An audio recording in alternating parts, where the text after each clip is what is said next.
I am super excited to welcome you to our final student success webinar covering academic integrity. This is a brand new session that we created to take a look at the current academic landscape that we're all living in and address some of the questions that you may be asking, like what academic integrity is, what can I do to make sure I'm doing the right thing, and even is there a place for AI within your academic journey? Today, I'll be joined by my wonderful colleagues, Dr. Amy Dietzman and Jessica Rothizer, and they'll be sharing their expertise and knowledge on this topic. So, without further ado, I'll pass it on over to them. Thank you so much, Maxine. We are excited to share this topic with you today. It's not the most fun, exciting topic, but it's so important. And I think a lot of students are really confused by what academic integrity means and what plagiarism means. So today I have Jessica Rothizer with me, but I will say there was a last minute switcheroo here because Sarah Snyder was supposed to be presenting with me today, but she just got sick. So Jess luckily jumped in and is ready to go, but I just wanted to throw that out there because there could be a hiccup here or there. So we've done a whole student success series this fall, and this is what we've been doing. So we have done a confident writer webinar, study skills and note taking, and then critical thinking and research skills was our last webinar that we just did. So I wanted to make sure that you know that these are all available on YouTube. We are going to reference them a little bit throughout this presentation, so we'll definitely share with you where to find those later should you want them. Now, Maxine just touched a little bit on our agenda for today. So we are going to help you answer these questions. We're going to talk about academic integrity, why you should be concerned with it, why you should care about plagiarism, and what academic integrity actually looks like. So it's not, like I said, the most exciting, but I think it's really important for all students to understand what you're signing up for when you say you're going to have integrity as a student. We're also going to talk about what plagiarism looks like, how you can avoid it, how you can trust your own ideas and know that you're actually coming up with something that's original and not plagiarized. And then we're also, like Maxine mentioned, we're going to talk about what is going on in AI and how you can use it as a student. So before we get going, we're going to start with a couple of case studies to see if you can identify whether or not this is actually plagiarism. Last semester, Ravi took an ecology class, and he wrote a great paper about biodiversity.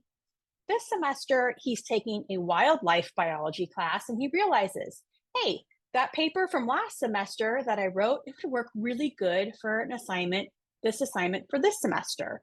So the question I have for you is it plagiarism for Ravi to turn in the same paper twice? I'm not going to tell you the answer right now. I just want you to think about it or write it down, what you think, and we're going to review that at the end. Let's look at Melanie's story. Melanie has to write a paper on some of the causes and symptoms of drug abuse because she's taking a public health class. She Googles it. She finds several public discussion boards that feature posted questions, which are answered by doctors. She uses their answers and she cites internet as her source. Then she also finds a site that is established by the mother of a recovering addict, and it contains information that this mother has compiled as resources for other families who may be in similar circumstances. Melanie also uses this information, and since the author, the mother of the site, does not indicate where she got her information from, Melanie cites internet again as her source. Well, has Melanie plagiarized the information that she found on the internet? Write down your answer to this one too, and we're going to come back to it. Before we really get started explaining what you should and shouldn't do, we want to first define a few things. Plagiarism is the act of taking someone else's work and passing it off as your own. It's important to note that plagiarism is sometimes intentional, but many times it's inadvertent or accidental. And we're going to help you today understand how and why it happens, and then what you can do to avoid it. When you hear the words academic integrity, you probably hear it in connection to plagiarism. They tend to go hand in hand, but it's a little more than just plagiarism. It's the commitment to and demonstration of honest and moral behavior in an academic setting. So let's take this a little further. There are 6 fundamental values which encompass academic integrity. The first is honesty. In an academic environment, you can demonstrate honesty by being truthful, giving credit to the owner of the work that you might be using, providing factual evidence, and aspiring to objectivity, considering all sides and one's own personal biases. So, we talked about biases in our last webinar on critical thinking and research skills. So, if you want to learn more about that, we'll tell you about where to find that later. But the unethical scholar, so we're going the unethical one here, would say something like this: I created this, it came from me, even though they know that it didn't. Let's move on to the next fundamental value of academic integrity. And this one is trust. The ways that you can demonstrate trust in an academic environment are to clearly state expectations and follow through, promote transparency in values, processes, and outcomes, trust others, and encourage mutual understanding. So, some of these things are really put to the test when you work in group assignments. When you're working with others, they should be able to trust you, and of course, you should be able to trust them. The unethical scholar will say something like this: if my instructor has a problem or wonders where my information came from, they can ask me directly, instead of my instructor can trust that I included all of my sources. The third fundamental value is fairness.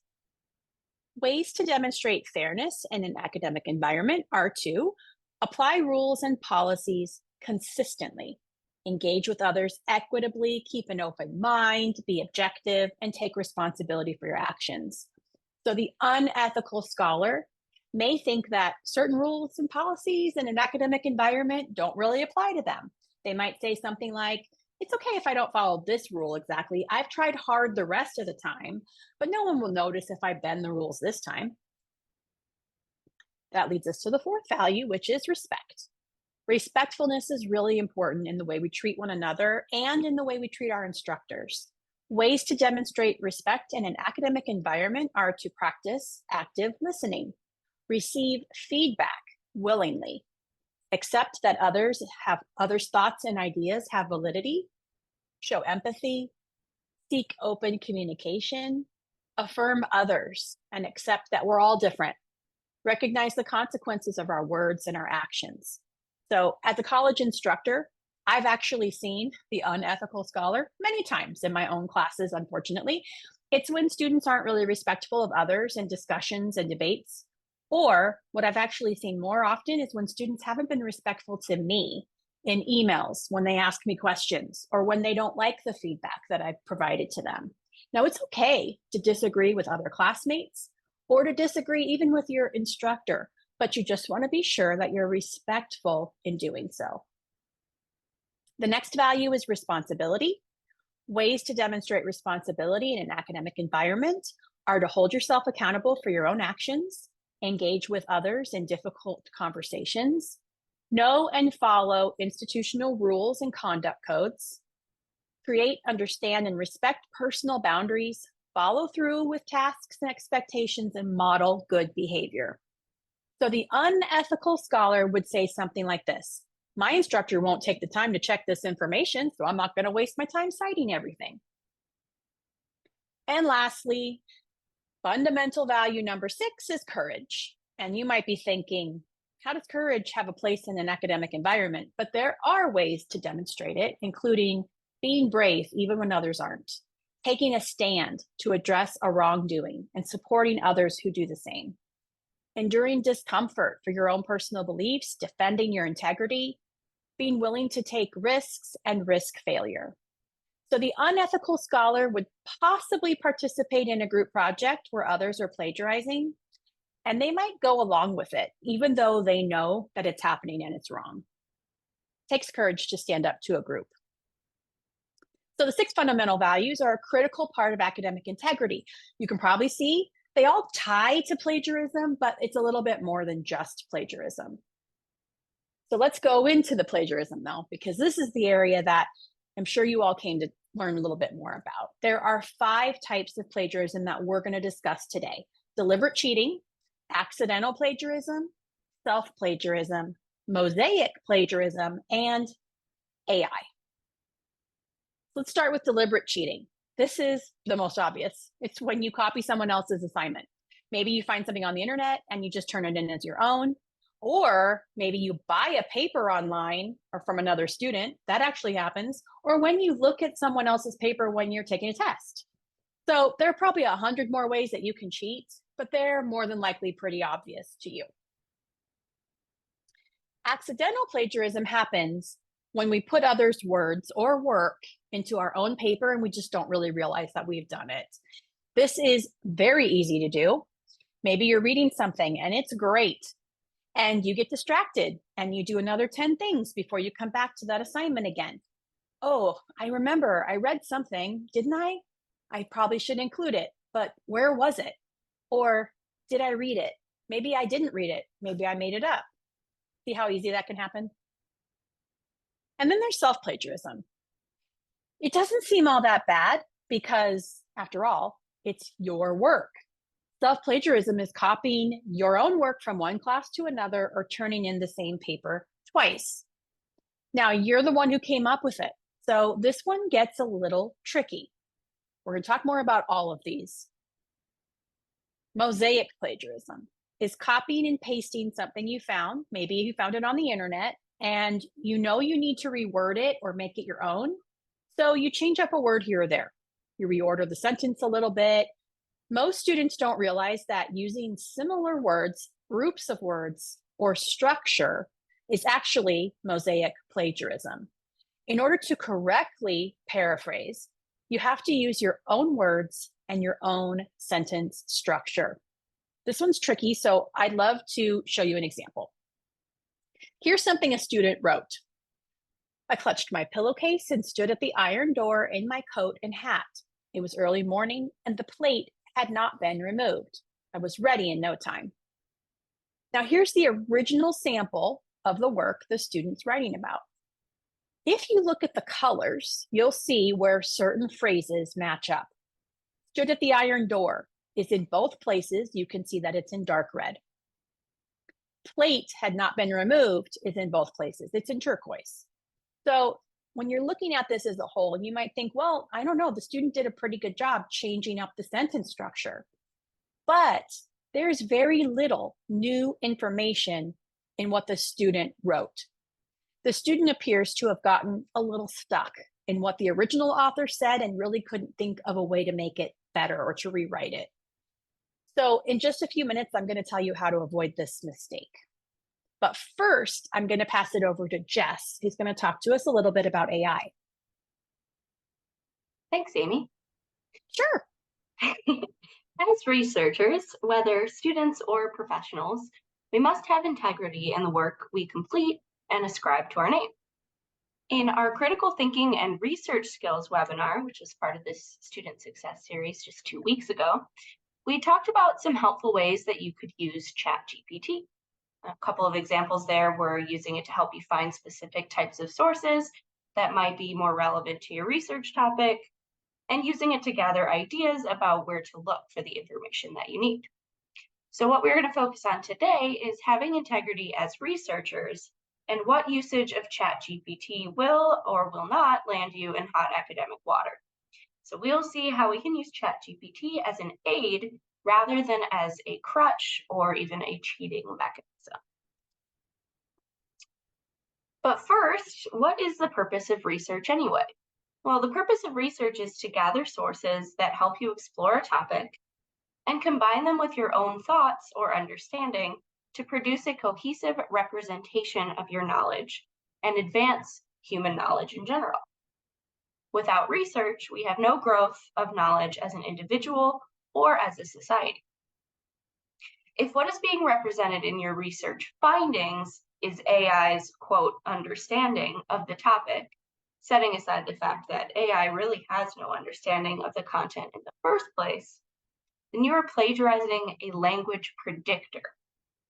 While AI might not produce consistent results in such a way that what is produced the first time you use it is necessarily reproducible word for word, you are still using someone or something else's logical constructs to produce something that you are then passing off as your own. And that is plagiarism.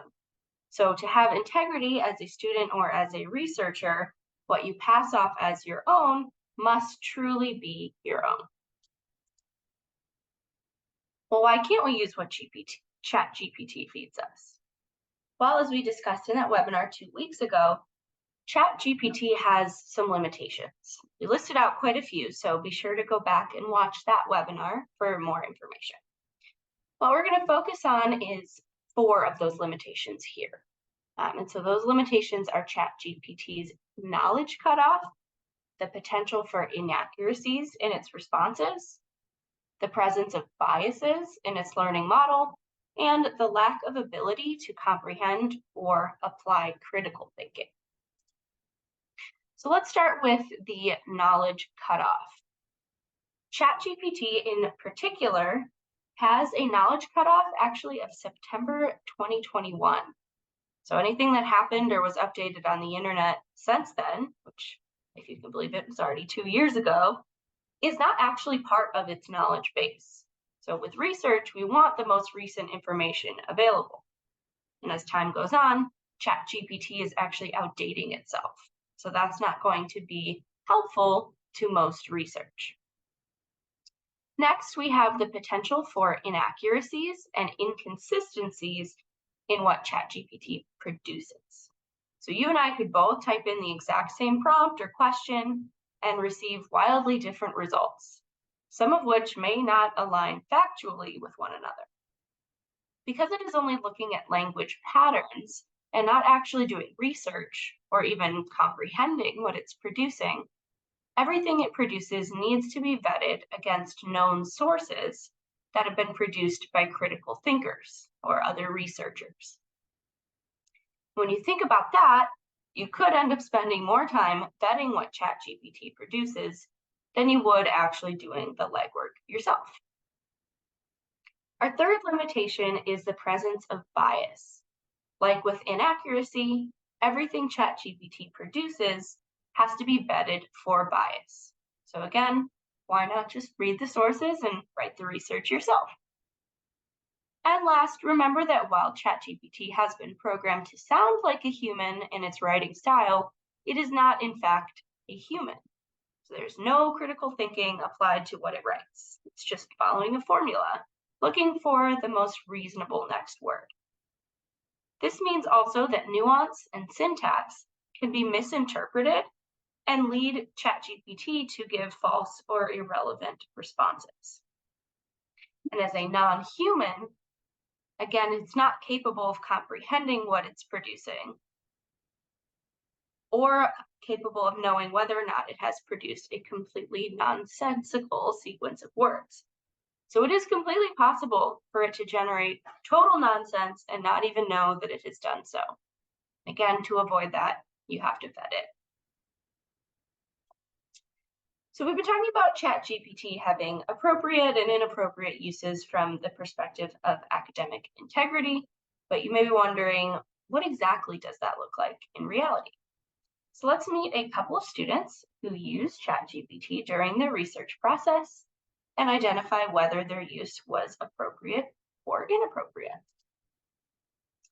So we'll go through 4 case studies and then come back and decide whether each is an example of appropriate or inappropriate use. So case 1, Chris needs to write a research paper on the development of paper money as a medium for trade.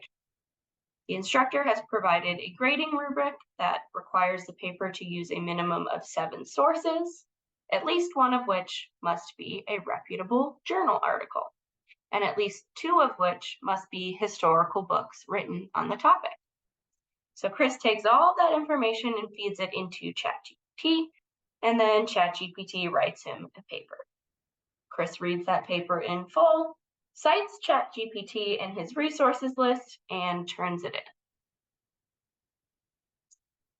in. In summary, ChatGPT wrote the paper, the student read and agreed with it, and ChatGPT was cited as a source. All right, so think about that one. Again, we'll come back to it. Case number 2, Rory is researching the efficacy of reclamation projects in local public parks. The instructor's grading rubric requires the use of at least 4 sources, one of which must include research conducted by or for a nationally known public park. Rory uses ChatGPT to identify some well-known public parks and published research about their reclamation efforts.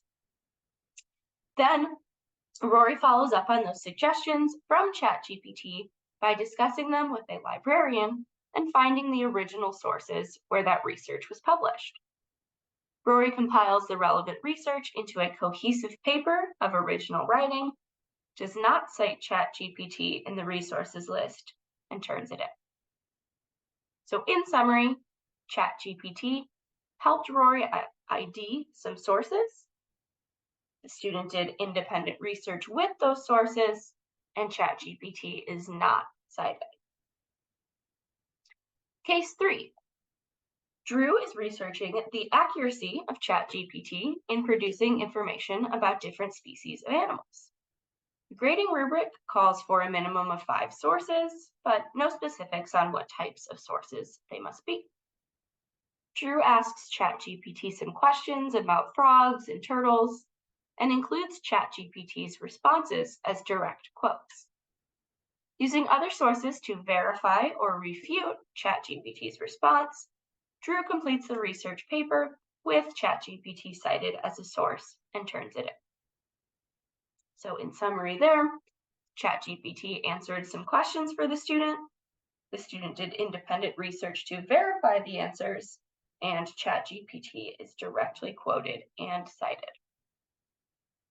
And lastly, case 4, Parker is researching the history of political upheaval in African countries. The grading rubric does not require a specific number or type of sources. Parker asks ChatGPT some questions as a starting point to figure out what needs to be included in the research. In the process, Parker decides that ChatGPT seems to have it all together. In the final research paper, Parker rephrases the answers ChatGPT provided, does not cite ChatGPT, and instead cites some books that were relevant but not used in the research, and turns it in. So in summary, ChatGPT was used to gain some context, then determined to simply be paraphrased, and ChatGPT was not cited. All right, so take a look at those and think which of these was an appropriate or inappropriate use of ChatGPT for research. Give you 10 more seconds here. Mull that one over.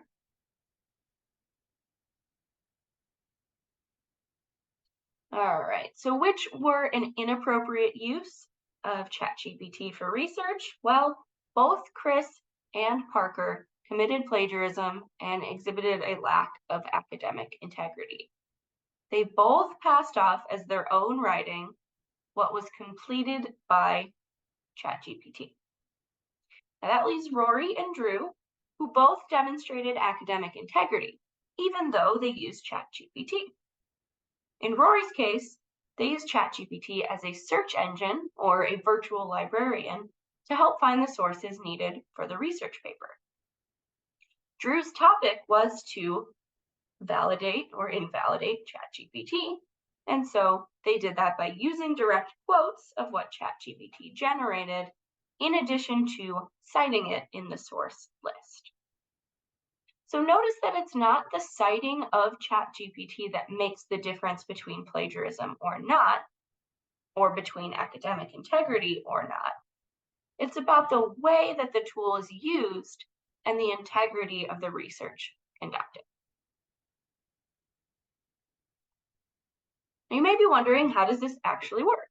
Well, let's look at a conversation that Sarah had with ChatGPT recently. So you'll be able to see the interaction between ChatGPT and Sarah, and likely be able to identify some of those limitations and pitfalls.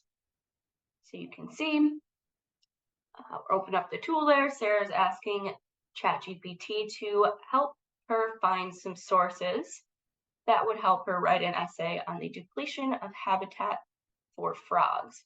And you can see it's just spitting out all these different sources, some different tools or types of sources that they would suggest looking into.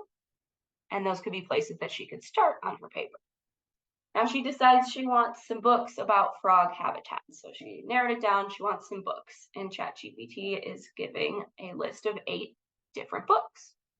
Maybe she looks at some of those books, doesn't love them, asks ChatGPT to regenerate. And it gives her another list of 8 completely different books. 7 books in that case. And so she can go back and forth and see both of those lists of books that were generated. So a couple of things to note here. First, the tool provided some great general tips on where we can look for the information that we desire. And when asked specifically about books, it provided a summary of what you might expect to find in the book. So that could be particularly helpful when narrowing down the list to the first sources you want to look into. And third, as I mentioned, we were easily able to regenerate that list to see if any additional books might be included, which they were.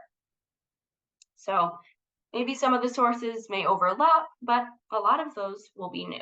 So this can be a great way to refresh options if you've exhausted all the sources previously suggested. And with any of these, a librarian is going to be an excellent source for finding the actual sources that you want, even if it's just general. So think of a librarian as someone who is a professional researcher on the behalf of others. So let's go back to Amy for a look at why plagiarism or a lack of academic integrity may happen. And let's get some answers to those first 2 case studies. Thank you so much, Jess. That was awesome considering that you just jumped in at the last minute. So good. So now that you know what plagiarism is and how it happens, let's talk about why students actually do it. Well, first of all, it's because they might be in a hurry. Feeling pressure and feeling rushed can actually cause us to make bad decisions. It can also make us a little careless. This is all the more reason not to procrastinate and to give yourself plenty of time to complete an assignment. We might also plagiarize because we doubt our abilities. Lack of confidence may make us feel like, oh, a small copy paste here and there is the only way that we can get a passing grade. We might feel unclear about what the instructor wants from us. The assignment maybe is so complicated that you don't know what to do with it. Maybe if you just look at a classmate's assignment, maybe it'll help you get started. That can be a slippery slope. Maybe we just cut and paste and tell ourselves we'll cite it later, but we forget, or we forget to reword it, and we forget to cite it. Cutting and pasting is very dangerous, so be very careful of that. And lastly, we work in a disorganized fashion. We've got notes everywhere. We've cut and pasted things on the notes on our phone. Maybe we've got a Word document over here on our laptop. We took some hand notes over here in a notebook. We're multitasking, we're texting, we're watching a video, all these things while we're researching. And then when we try to put it all together, we make some mistakes citing or paraphrasing. So let's talk about how not to be disorganized and how you can take the proper steps in your research process. Step 1 is to search for your materials. And this could mean using your library, asking your librarian for journals related to your topic, looking through Google Scholar. We just saw how you could use AI for this. Gathering all of your sources is the first step. And then you want to organize them in some way so that you can keep track of them. Some people want to print them out. Some people may save them to a folder on your desktop. You can start your reference page. We have another webinar that goes more in depth into the whole research part. That's the critical thinking and research skills one. So I'm not going to go too deep into this, but here's the searching. Then the step 2 is the note taking.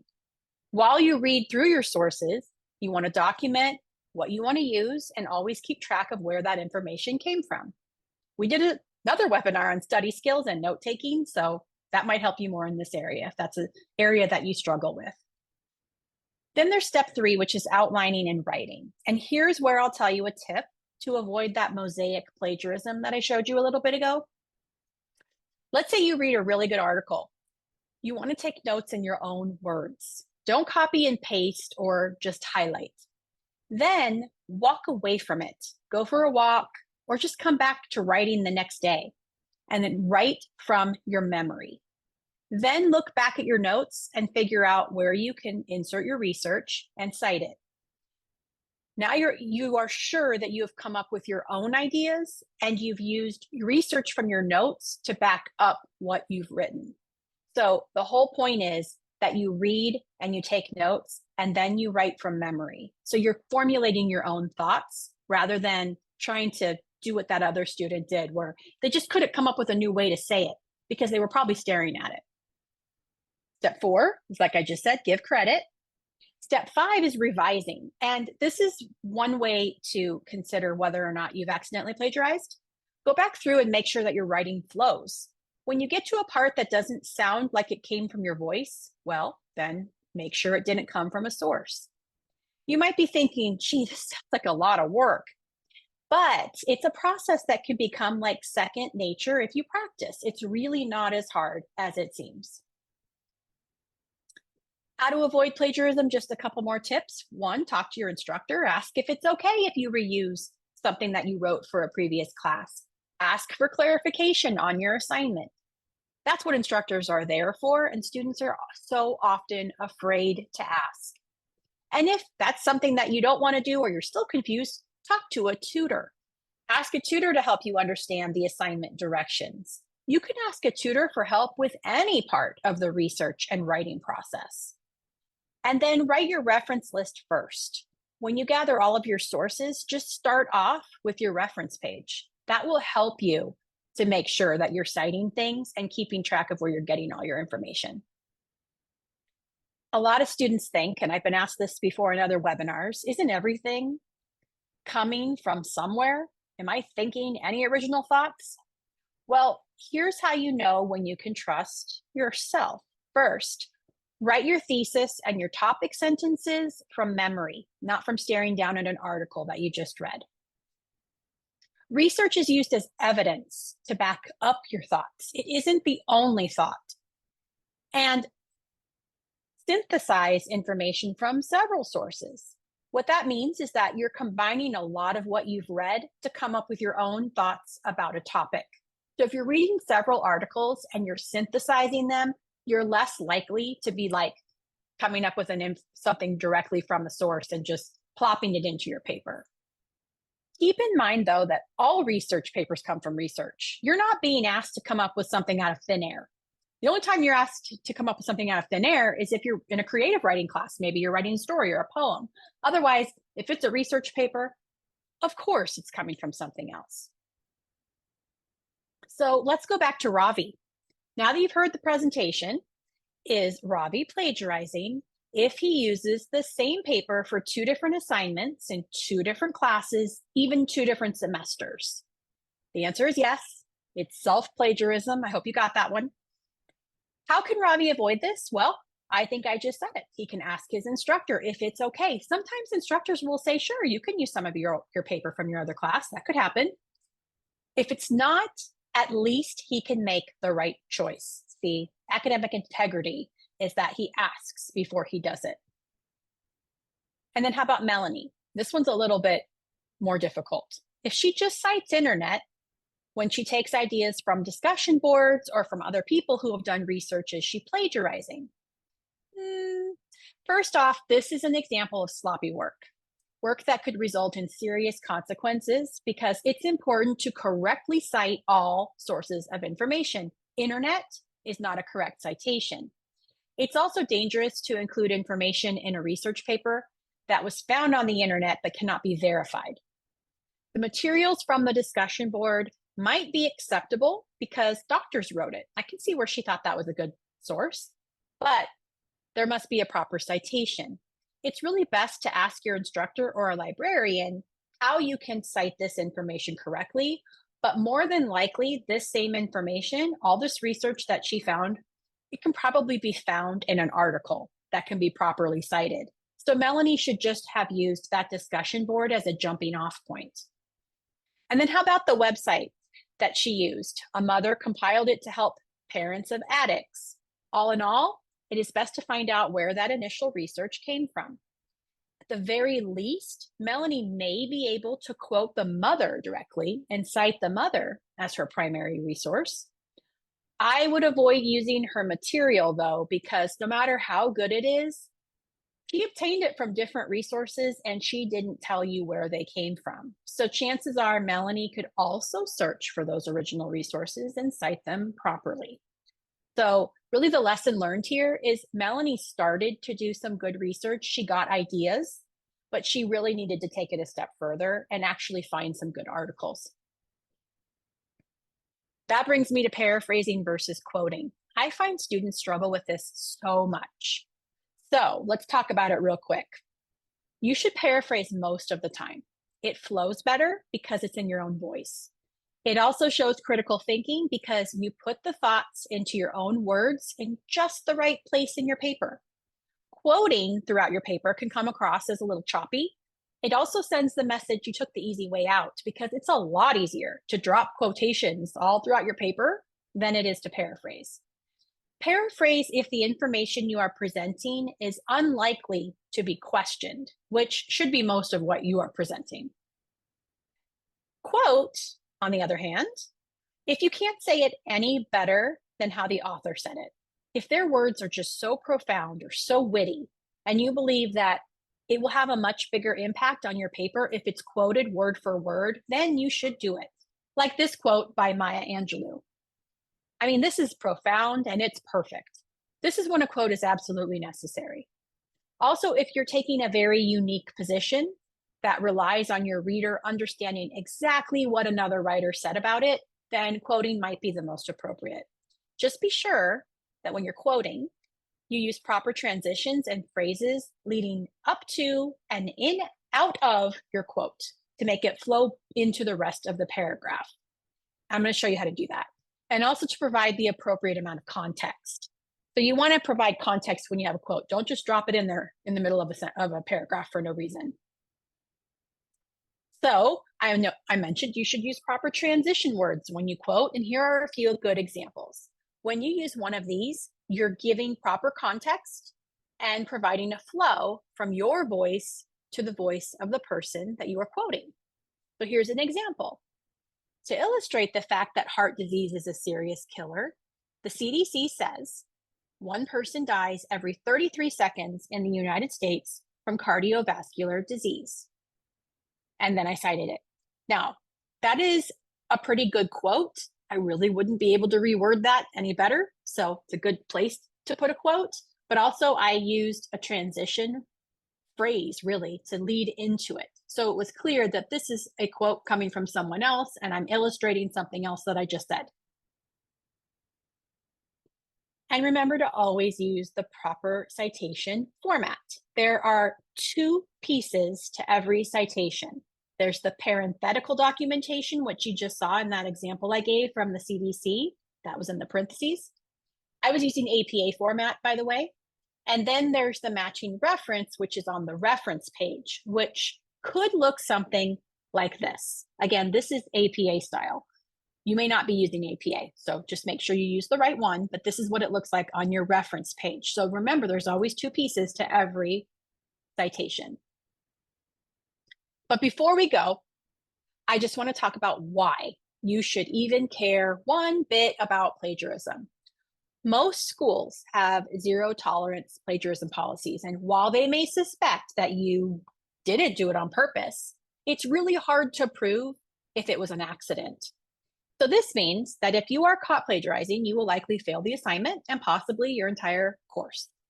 Many schools' plagiarism policies include consequences of academic probation, suspension, or even expulsion for students who plagiarize. And a record of plagiarism is going to follow you. It may lead to difficulty in you gaining admission to other colleges and universities in the future. Even if you're not caught, there is still an academic cost to plagiarism. Teachers give writing assignments to allow in-depth learning and demonstration of your knowledge. So when you copy someone else's work, well, you miss out on that experience. This missed learning may lead to difficulty in higher level courses. Although most cases of academic plagiarism are handled by school disciplinary boards, plagiarism in your professional life, such as works published on company websites, in newspapers, or in professional journals, or even in your personal life. Maybe you write a blog and you plagiarize. Those can actually have legal consequences. Plagiarism is a misdemeanor, and it is punishable with fines of up to $50,000 or even jail time. So plagiarism is really, really an important topic. But more realistically, if you don't learn the material you should, you could have a hard time getting a job. Many companies ask interview questions that can easily illuminate your lack of knowledge. Finding a position in a new industry once you've finished college is hard enough. You want to set yourself up for success, so you want to know as much as you can possibly know before that interview. And you may find that it's difficult to keep a job when you're expected to jump into the deep end. Your education is preparing you for this, so you don't want to take any shortcuts. And that's why plagiarism is such a big topic. So I hope that you've learned a little bit today. Here are the references. Always had to have a reference page because we didn't make all of this up. And we would love to answer your questions, but before we do, just want to show you our social media. Also, that YouTube webinar page that we keep talking about, in case you missed some of our other webinars, you can watch them there. And I will pass it back to Maxine and see if we can answer any questions for you. Awesome. Thank you so much, Amy. And again, also a big thank you to Jessica for stepping in on short notice and helping with this presentation. As Amy mentioned, here are our socials. Please feel free to follow us on our socials. This is the final webinar in our Student Success series, but we will be having future webinar events in the future. And if you follow on our socials, you'll be able to see when those are and get some more information that way.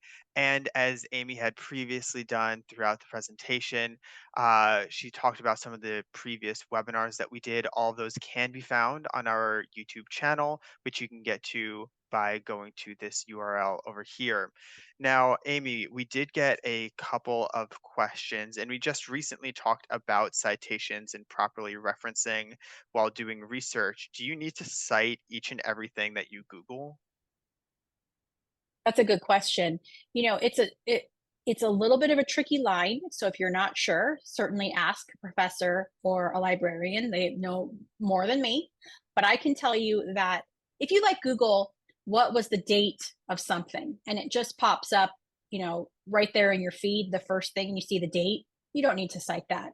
But if you say, what was the date? And then you're, reading up on that event and you click into an article and now you're reading into an article, that's different. Now you need to quote it or to cite it.